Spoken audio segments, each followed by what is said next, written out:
This is the next generation of surveillance. For the first time, we actually have permission from the government to show the basic capabilities. It is important for the public to know that some of these capabilities exist. Engineer Yannis Antoniadis designed the new sensor, known as Argus. With 1.8 billion pixels, it's the world's highest resolution camera.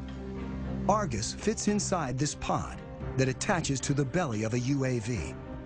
But because much of the work is classified, we can't see the sensor itself. Because we are not allowed to expose some of the pieces that make up the sensors, so you get to look at pretty plastic curtains. Also known as Wide Area Persistent Stare, Argus is the equivalent of having up to 100 predators look at an area the size of a medium-sized city at once. This image was taken 17,500 feet above Quantico, Virginia, and covers 15 square miles.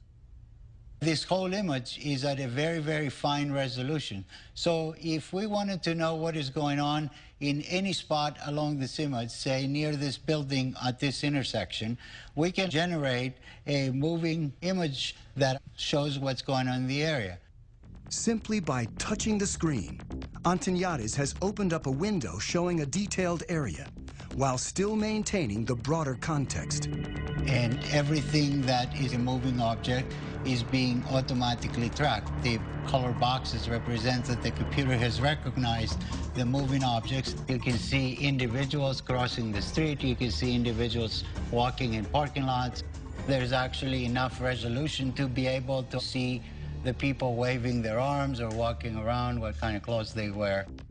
And you could pick the location of where you produce these images anywhere in the entire field of view.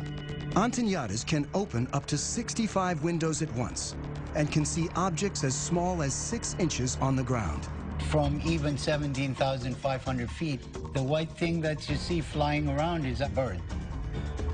Argus streams live to the ground and also stores everything, 1 million terabytes of video a day, which is the equivalent of 5,000 hours of high-definition footage.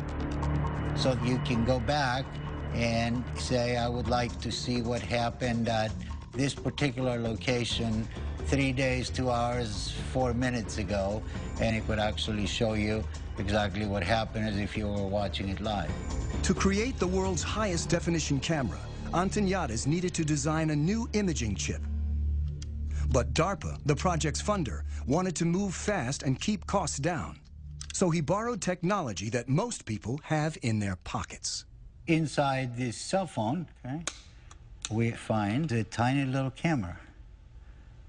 So if you were to take off the majority of it, you'd be left with an imaging chip. If you were to take 368 of these and make a big mosaic out of them and start shooting images, now you have Argus. Unlike the Predator camera that limits field of view, Argus melds together video from each of its 368 chips to create a 1.8 billion pixel video stream. This makes it possible to zoom in and still see tremendous detail. Whether Argus has been deployed in the field is classified. I'm not at liberty to discuss plans with the government, but if we had our choice, we would like Argus to be over the same area 24 hours a day, 7 days a week. That's not very easily achievable with manned platforms. This is where UAVs come in, and they're absolutely the perfect platform. Argus may be mounted on an armed UAV like the Predator, a long-range platform like the giant Global Hawk, or a development craft called the Solar Eagle that may someday stay aloft for years at a time. The U.S. Air Force right now has the ability to archive every single video that comes off of every single UAV.